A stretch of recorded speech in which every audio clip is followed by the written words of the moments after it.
আসসালামু আলাইকুম। আমি ঢাকা থেকে বলছি। Bangladeshi blogger Irin daily lifestyle ব্লগে আপনাদেরকে জানাই স্বাগতম। কাছে এবং দূরে, দেশ এবং দেশের বাইরে যে যেখান থেকে আমার আজকের ভিডিওটি দেখছেন, আশা করছি আল্লাহর রহমতে সকলেই ভালো আছেন। আমরা আলহামদুলিল্লাহ ভালো আছি। প্রতিদিনের মতো করে আবারও এলাম নতুন একটি ভিডিও নিয়ে। আশা করছি আমার আজকের ভিডিওটি আপনাদের কাছে ভালো লাগবে, তাই পুরো ভিডিওটি না টেনে দেখে যাওয়ার জন্য অনুরোধ করছি প্লিজ। সকালবেলায় আমি যখন ঘুম থেকে উঠি আর ঘুম থেকে উঠে যখন বারান্দায় আসি, আমার গাছগুলো দেখি, আমার কাছে তো বেশ ভালো লাগে, কেমন যেন একটা শান্তি কাজ করে ভেতরে। তো তার জন্য সকালবেলা ঘুম থেকে উঠে সবার আগে বারান্দায় এসে কিছুক্ষণ দাঁড়িয়ে থাকি। বেশ কিছুদিন থেকে গাছের তেমন কোনো যত্ন নেওয়া হচ্ছে না, আসলে যেহেতু টুকটাক অন্য কাজে আমি ব্যস্ত হয়ে পড়েছি, তার জন্য দেখা যায় যে বারান্দার গাছগুলোকে এখন আর আগের মতো সময় দিতে পারি না। তবে সকালবেলা এখন মোটামুটি ফ্রি থাকি, যেহেতু সকালে মাই নাস্তাটা বানিয়ে ফেলেন, তো তার জন্য সকালে আর তেমন কোনো ঝামেলা থাকে না। তো তার জন্য ভাবলাম যে আজকে বারান্দার গাছগুলোকে একটু যত্ন করি, তো তার জন্য চলে এসেছি এখানে। এই টবের গাছগুলো একটা সময় অনেক ভালো লাগতো দেখতে, কিন্তু এখন আর আগের মতো ভালো লাগে না, অনেক গাছ হয়ে গেছে, যার জন্য এখন দেখতে খুব একটা আর ভালো লাগে না। তো তাই ভাবলাম যে এখান থেকে কিছু গাছ সরিয়ে ফেলি। গাছগুলো কাটতে ইচ্ছে করছিল না, কিন্তু কিছু করার নেই, কিছু একটা বারান্দায় রাখবো, আর সেটা যদি দেখতে ভালো না লাগে তাহলে সেটা রেখেও বা কী করব। তো তার জন্য এখান থেকে বেশ কিছু গাছ আমি কেটে সরিয়ে নিয়েছি, কেননা নিচের অংশে দেখতে পাচ্ছি যে ছোট ছোট অনেক গাছ উঠছে। তো ওই গাছগুলো উঠলে আবার দেখা যায় যে টবটা সুন্দরভাবে ভরে যাবে, তখন আবার দেখতে ভালো লাগবে।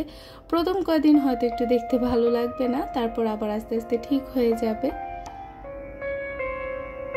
গাছে শুকনো পাতা থাকায় এটা আমার একদম পছন্দ না, আর এটা আমার মনে হয় যেন কারো কাছেই ভালো লাগবে না। তো শুকনো পাতাগুলো আমি সবসময় সরিয়ে ফেলার চেষ্টা করি, তো সেটাই করছিলাম।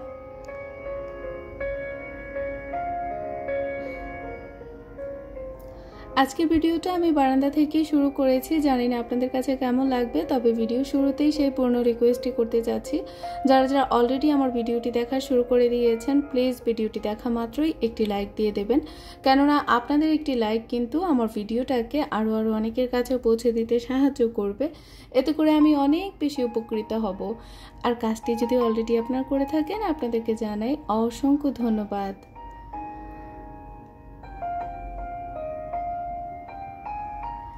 গাছগুলো কাটছিলাম আর খুব খারাপ লাগছিল, কেননা গাছ লাগাতে পছন্দ করি কিন্তু কাটতে একদম পছন্দ করি না, তবে কি আর করব, কাটতে তো হবেই। আসলে ওই যে বললাম, সুন্দর দেখানোর জন্যই লাগিয়েছিলাম, এখন যদি সুন্দরই না দেখা যায় তাহলে রেখে বা কী করব।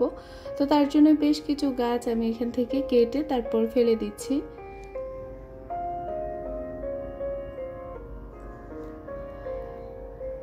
আমার আগের ভিডিওগুলো ছিল একটু অন্যরকম, আর এখনকার ভিডিওগুলো হচ্ছে একদমই অন্যরকম। এখন যেহেতু খুব একটা বাসার কাজে আমি হাত লাগাই না, তো তার জন্য দেখা যায় যে আমার রেগুলার কাজকর্মগুলো আপনাদের সাথে শেয়ার করা হয় না।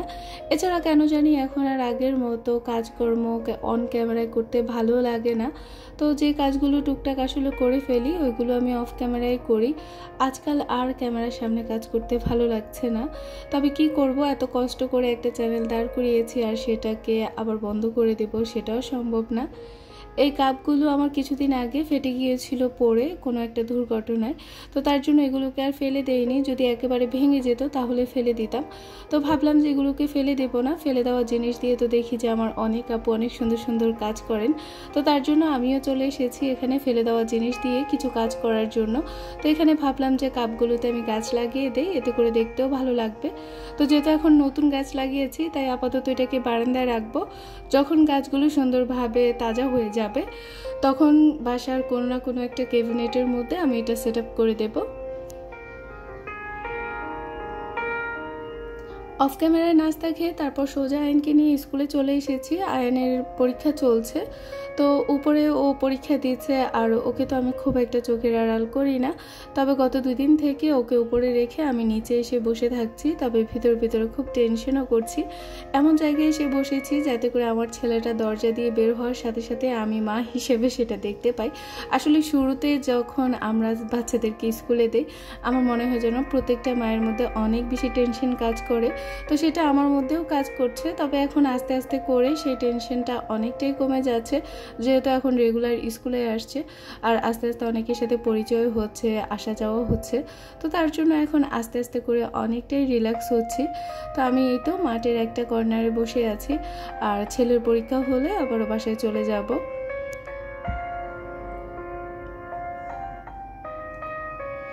এখানে অনেকে বসে আছে, যার জন্য আমি উপরের দিকে ক্যামেরাটা দিয়ে আছি। নিচে অনেক গার্ডিয়ান বসে আছে, সবার বাচ্চারা পরীক্ষা দিয়ে নামবে। আসলে গেট দিয়ে এখানে ভেতরে ঢুকতে দেওয়া হয় না পরীক্ষার সময়, তার জন্য আমরা সবাই বাইরে অপেক্ষা করছিলাম। পরীক্ষা শেষ করে তারপর বাসায় চলে এসেছি। এসে আমি এখানে আমার সকালের যে খাবারগুলো ছিল ওইগুলো তো কমপ্লিট করতে পারিনি। আসলে সকালবেলায় ঘুম থেকে উঠে নাস্তা করতে অনেকটা কষ্ট হয়ে যায়, তার মধ্যে আবার এত খাবার খাওয়া তো একদমই সম্ভব না। তো তার জন্য দেখা যায় যে কিছু খাবার আমার বাকি থেকে যায়, সেটা আসার সাথে সাথেই মা বলতে থাকে যে খেয়ে নাও খেয়ে নাও। রিসেন্টলি আমার চলাফেরা, আমার খাওয়া দাওয়া দেখে আমার অনেক আপু অনেক কিছুই অনুমান করে নিচ্ছেন। আসলে আপনারা মেয়ে, আমিও মেয়ে, তো অভিজ্ঞ আপুরা অনেক কিছুই বুঝতে পারেন, অল্পতেই অনেক কিছু বুঝে যান। আসলে আপনারা যেহেতু বুঝে যাচ্ছেন, এখানে আমি আর বা কি বলবো, আমার কিছু বলার নেই। শুধু এটাই বলবো যে আমার জন্য দোয়া করবেন, আমি যাতে করে সুস্থ সুন্দরভাবে এই দুনিয়াতে আমার সন্তানদেরকে নিয়ে ভালোভাবে থাকতে পারি। এখানে কিছু ফল কেটে নিয়েছি, আর ইসবগুলির বসি প্রত্যেকদিন সকালবেলা খালি পেটেই ডাক্তার আমাকে বলেছিল খাওয়ার জন্য, তবে আমার পক্ষে সেটা সম্ভব না। তো তার জন্য দেখা যায় যে দুপুর এবং সকালের মাঝামাঝি যে সময়টা থাকে ওই সময়টায় আমি স্কুল থেকে এসে 1 গ্লাস ইসবগুলো বসি খেয়ে ফেলি। যদি এটা আগে কখনোই সম্ভব ছিল না আমাকে দিয়ে, কিন্তু এখন কিছু করার নেই, শরীর সুস্থ থাকার জন্য খেতেই হবে। তো তার জন্য এখানে বসে বসে আস্তে আস্তে করে খেয়ে নিচ্ছিলাম।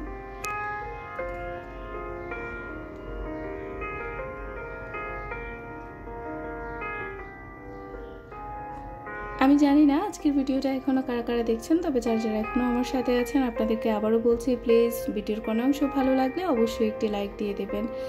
কিছুদিন আগে যে চালের আটাটা করা হয়েছে সেটা তো শুকাতে অনেকটাই সময় লেগেছে, যেহেতু বৃষ্টি ছিল, আর এখন মোটামুটি একটু রোদও এসেছে। তো মা ছাদ থেকে শুকিয়ে তারপর সেটাকে চালনি দিয়ে ছেলে একেবারে পরিষ্কার করে নিয়ে এসেছেন, একেবারে কমপ্লিট। এখন চালের গুঁড়োটা শুকনো হয়েছে, আর এখানে দুপুরের জন্য মা অলরেডি সব কিছু রান্নাবান্না করে রেখে দিয়েছেন। আমি জাস্ট আপনাদের সাথে একটু শেয়ার করছি যে আজকে দুপুরের রান্নায় কী ছিল।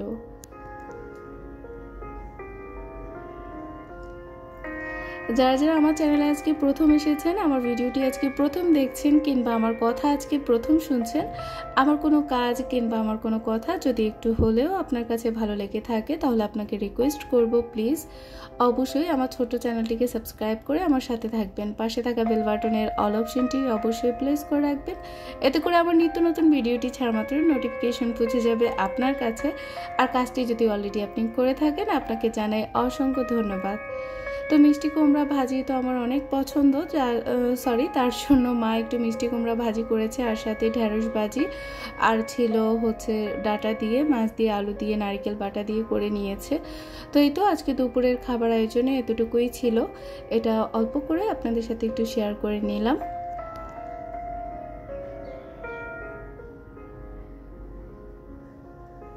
হালকা পাতলা একটু কাজ তো করতে হচ্ছে, আসলে মা কিছুই করতে দিচ্ছেন না, তাও আমি আমার মতো করে নিয়েছি। আর দেখা যায় যে সব কাজ তো মাই করে ফেলেন, যার জন্য আমি নিজে ভিডিওতে তেমন কিছু শেয়ার করতে পারি না। দেখা যায় যে সবসময় তো আমি আমার কাজকর্মগুলোই ভিডিওতে তুলে ধরতাম, এখন তো আর সেটা করছি না, তার জন্য তুলেও ধরতে পারছি না। আমার আজকের ভিডিওটি আপনাদের কাছে কেমন লেগেছে অবশ্যই আমাকে জানাতে ভুলবেন না, কারণ আপনাদের একটি মূল্যবান মতামত জানতে পারলে নতুন আরও একটা ভিডিও নিয়ে আসতে আমি অনেক বেশি আগ্রহ প্রকাশ করি। তো তার জন্য আপনাদেরকে সব সময় বলবো, প্লিজ সুন্দর একটা মন্তব্য দিয়ে যাবেন, সুন্দর একটা মন নিয়ে আমার ভিডিওটা দেখে আমাকে সামনের দিকে এগিয়ে নিয়ে যাবেন প্লিজ। বেশ গরম পড়ছে, বৃষ্টি হয়েছে, তাও কিন্তু খুব একটা গরম কমেনি। গরমের জায়গায় একদম দাঁড়িয়েই আছে, কোনো দিকে নড়াচড়া করছে না। তো আকাশটা একদম নীরব হয়ে আছে, দেখতে ভালোই লাগছে। আকাশ কিংবা পানি সবসময় আমার কাছে দেখতে ভালো লাগে। আমি প্রায় দেখি যখন আমার সামনে অনেক পানি থাকে তখন তো আমার কাছে বেশ ভালো লাগে, আর যখন আমি খোলা এই আকাশের দিকে তাকিয়ে থাকি তখনও আমার কাছে বেশ ভালো লাগে। তো মোটামুটি সবসময় এই ছাদে বিকেলবেলায় বাচ্চারা খেলাধুলা করে, তো দূর থেকে যতটুকু দেখি আর কি অতটুকুই দেখার চেষ্টা করি, আর সাথে চারিপাশের পরিবেশটাও দেখি, পাখির কিচিরমিচির শব্দ দেখি। আজকের মতো এখানে বিদায় নিচ্ছি। সবাই ভালো থাকুন, সুস্থ থাকুন। আল্লাহ হাফেজ। আসসালামু আলাইকুম।